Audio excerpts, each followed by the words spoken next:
माता की जय। 24वें तीर्थंकर भगवान की भगवान के शासन काल में हम लोग उनकी दया से यहाँ पर रह रहे हैं, अपने धर्म का पालन कर रहे हैं और इसी श्रृंखला में चलते हैं। रतनगढ़ शंकराचार्य का ये 90वां श्लोक क्या कह रहे हैं कि भोग उपभोग गुणव्रत में भोग को उपभोग गुणव्रत तीसरा गुणव्रत है। पहला गुणव्रत कौन सा था? देशव्रत। दूसरा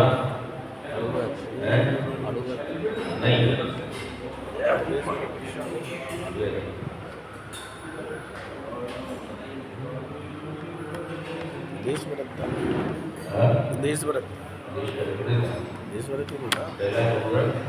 सीमा बांधने के लिए दिशाओं को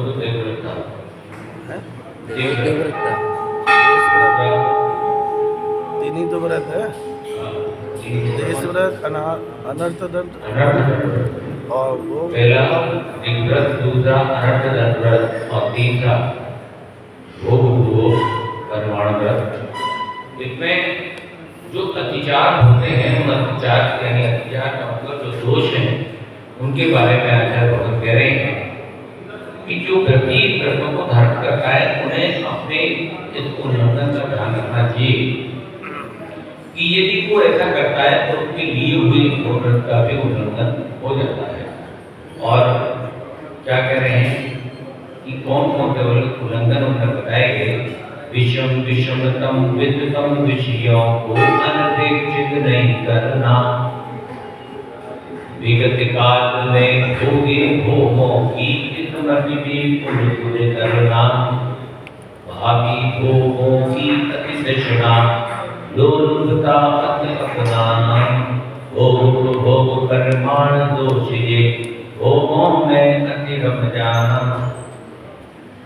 एक प्रवृत्ति के लिए निरंतर आवश्यकता है कि वो अपने भोगों में जो भोग की दशा है, भोग की आकांक्षा है, उस आकांक्षा को कंट्रोल करते हुए उसको सीमित करता जाए, उसको कम करता जाए। लेकिन उसको कम करने के लिए आवश्यक है कि वो इन विचारों से बचे, इन उल्लंघनों से बचे, दोष से बचे, जिससे उसका जो व्रत का पालन है वो निर्दोष रूप से संपन्न हो सके। विषय विष के समान है, क्योंकि जिस प्रकार विष प्राणियों को दाह तथा संताप आदि करता है, उसी प्रकार विषय भी प्राणियों को दाह संताप आदि उत्पन्न करते हैं। इस विषय रूपी विष से उपेक्षा नहीं होना, अर्थात उसके प्रति आदर का भाव बना रहना अनुप्रेक्षा नाम का विचार है। पहला विचार क्या है? जितने भी विषय भोग आदि है उसमें लगातार उसी का चिंतन करते रहते। गुणव्रत तो ले लिया, नियम तो ले लिया कि मेरा ये संयम रहेगा, इतने दिन का संयम रहेगा, इतने काल तक का संयम रहेगा, लेकिन फिर भी मन और चित्त उसी में लगा हुआ। तो ये अनुप्रेक्षा यानी अपेक्षा है, पूरी अपेक्षा भी समाप्त नहीं हुई है। विषयों का अनुभव उपभोग संबंधी वेदना के प्रतिकार के लिए किया जाता है। विषयों का अनुभव उपभोग विषय संबंधी वेदना के प्रतिकार, तो जो वेदना हो रही है ना, ये जो स्पर्श इंद्रिय है और रसना इंद्रिय, ये दो इंद्रिय इतनी खतरनाक है, ये बार बार वेदना देती है जीव को कि तू मेरा आनंद क्यों नहीं ले रहा। ये बताइए, स्पर्शन और रसना इंद्रिय, ये दो इंद्रियां इतनी घातक है कि जितने भी मनुष्य भाव में या किसी भी भाव में जो जीव जितने पापों का असर करता है, दो इंद्रियों के द्वारा ही करता है। मैं जीव हूँ, बाकी तीन इंद्रिय भी हैं, लेकिन ये दो इंद्रिय इतनी खतरनाक है और ये बार बार उसको वेदना देती है, तो वो जीव जो गुणवृत्ति होता है तो उसका चिंतन करने लगता है। तो आचार्य भगवान कह रहे हैं कि रुक जा, चिंतन मत कर, ये अतिचार है। विषय अनुभव से वेदना का प्रतिकार हो जाने पर भी फिर से संपादन तथा आलिंगन आदि का जो आदर है वो अत्यंत आसक्ति का जनक होने से अतिचार माना गया है। विषय अनुभव से वेदना का प्रतिकार हो जाने पर भी सौंदर्य जनित सुख का आदर होने से विषयों का बार बार स्मरण करना ये अनुवृत्ति भक्ति नाम का अतिचार है। बार बार ये देखना कि मैं तो इतना सुंदर था, मैं तो इतना सुंदर था, अब मैंने ये डीओ लगाना बंद कर दिया, ये फेशियल कराना बंद कर दिया, बालों को काला करना बंद कर दिया, इत्र वगैरह ना इत्र लगाना बंद कर दिया। तो अब ये बार बार चिंतन आ रहा है कि चलो एक बार और कर लूँ, एक बार और लगा लूँ, अभी तो मेरी उम्र ही क्या है। तो फिर से बाल काले करने बैठ गए, फिर से उम्र हो गई 65 की हो, 60 की हो गई, 70 की, 56 की हो गई, मुझे भी गाली कर रहा है। लेकिन दिल अभी 55 में लगा हुआ है। 55 उम्र 56 की हो गई, दिल अभी 55 में लगा हुआ है। बचपन मुझे थी नहीं वो मेरे। कह रहे हैं भगवान आचार्य भगवान कह रहे हैं इस सौंदर्य साधनों में ज्यादा रमण मत करो, ये तो दुख देने वाला है। ये सबके लिए, पुरुषों के लिए भी, महिलाओं के लिए। और तुम ये मत सोचो कि तुम एक में पुरुष हो तो पहले कभी स्त्री नहीं बने हो, अनंत काल बाद स्त्री बन चुके हो और आगे भी बनोगे तो कोई गारंटी नहीं है। तो इसलिए तुम पुरुष हो तो पहले पुरुष रूप में इसको धारण करो, क्योंकि जो संस्कार तुम अपना धारण कर लोगे वो संस्कार तुम्हारे हाथों में चलेंगे। नहीं, ऐसा नहीं है। ये जो कथन है, ये श्रावकाचार जो है सभी श्रावक श्राविका सभी के लिए है। और सभी को यदि अपने विषय भोग को कंट्रोल करना है तो वो सबको ही करना है। मंदिर में लिपस्टिक लगा के आने में महादोष होता है, फिर भी लिपस्टिक लगा के आते हैं। मंदिर के अंदर जो भी सौंदर्य प्रसाधन करके मंदिर में प्रवेश करता है वो महादोष का भागी होता है। कोई भी हो, महिला हो, पुरुष हो, कोई भी सौंदर्य प्रसाधन करके जो जीव मंदिर में आता है वो अशुभ कर्मों का आचरण करता है। मैं साफ लिखा हुआ है, मैं नहीं कह रहा हूँ, मेरे ऊपर कोई गुस्सा मत होना। हाँ, सीधी बात है। तुम ऐसे क्यों देख रहे हो बार बार? आज बहुत अच्छा विषय है। तो विषय अनुभव से वेदना का प्रचार हो जाने पर सौंदर्य जैसे दुख का कातर होने से विषयों का बार बार स्मरण करना ये अनुस्मृति नाम का अतिचार है। अत्यंत आसक्ति का कारण होने से ये अतिचार माना गया है। विषयों में अत्यंत दृढ़ता रखना तथा विषय अनुभव के वेदन का प्रचार हो जाने पर भी बार बार उसके अनुभव की आकांक्षा रखना अति लौल्य नाम का अतिचार है।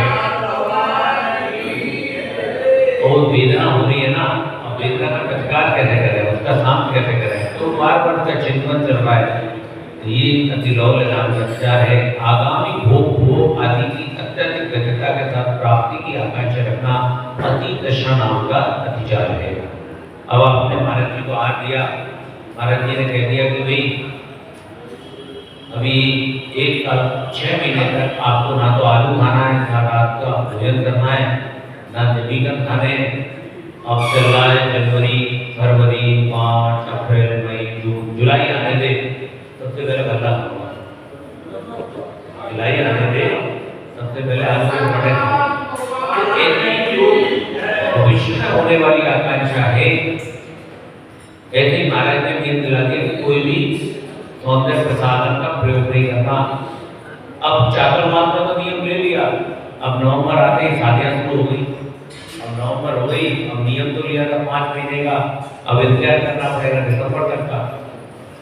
तो यहाँ भी बड़ी दिक्कत हो जाती है। तो उस समय जो मन आपको व्याकुल होता है तो आचार्य भगवान कहते हैं इस अति तृष्णा को कंट्रोल करो, ये बहुत बड़ा दोष है। और नियत काल में भी जब भोग का अनुभव करता है तो वह अत्यंत आसक्ति से करता है, वेदना के प्रकार की भावना से नहीं। ये अनुभव का नाम का अतिचार है। तो यहाँ पर ये हमारे अतिचार पूरे हुए और 5 अतिचार बताए। अणुव्रतों के भी 5 और गुणव्रतों के 5 अणुव्रत, अहिंसा आदि। और ये 3 गुणव्रत, पहला व्रत, दूसरा अनंत व्रत और तीसरा भोग। जितने ज्यादा इन गुण व्रतों का आप अपने विकास करोगे, जितना अच्छा पालन करोगे, उतनी आपकी आत्मविशुद्धि बढ़ती जाएगी और उतना ज्यादा आपके चेहरे पर निखार लगाने की जरूरत नहीं पड़ेगी। अब इसके बाद आएगा शिक्षा व्रत 4 प्रकार के शिक्षा व्रत हैं जो आचार्य भगवान ने बताए। देशाकाशिकं वातामयकं रोषधोपवादवा वैयाव्रतं शिक्षाव्रतानि चत्वारि श्रेष्ठानि। कौन से हैं? देशवकाशिक, सामयिक, क्रोध, उपवाद और वैयाव्रत, ये 4 शिक्षा व्रत ये हम कल विस्तार से पढ़ेंगे। ये थोड़ा सा विशेष शर्मा स्वामी ने बताया कि भोग प्रमाण व्रत के सचित आहार, सचित संबंधी आहार, सचित संबंध आहार, अविश्व आहार और सुख आहार, ये 5 अतिचार निरूपित किए गए। भोग और भोग की वस्तु अनेक है, अतः सबसे प्रसिद्ध अतिचारों का विदर्शन असंभव जानकर उन्होंने मात्र भोजन संबंधी अतिचारों का वर्णन किया है। उपलक्षण के अन्य भोग संबंधी अतिचारों में संकेत किया है, परंतु समर्थवत स्वामी ने भोग सामान्य को लक्ष्य में रखकर अतिचारों का वर्णन किया है।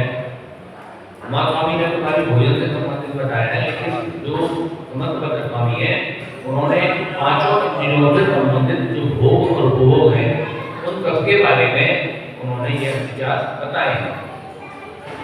अनुप्रेक्षा, अनुस्मृति, अतिलौल्य, अतिष्टशा, अत्यनुभव, इसका संबंध प्रत्येक भोग उपभोग के साथ होता है। अनुप्रेक्षा आदि क्यों है, इसका स्पष्टीकरण टीका में किया जा चुका है। बोले शांतिनाथ भगवान की जय हो। रामायण के ज्ञान से सूझे लोकालो सोवाणी में सकत उदारा दे तुम ये जिनवाणी भारती तोय जपुर है जो तेरी शरणा गए स्वभावे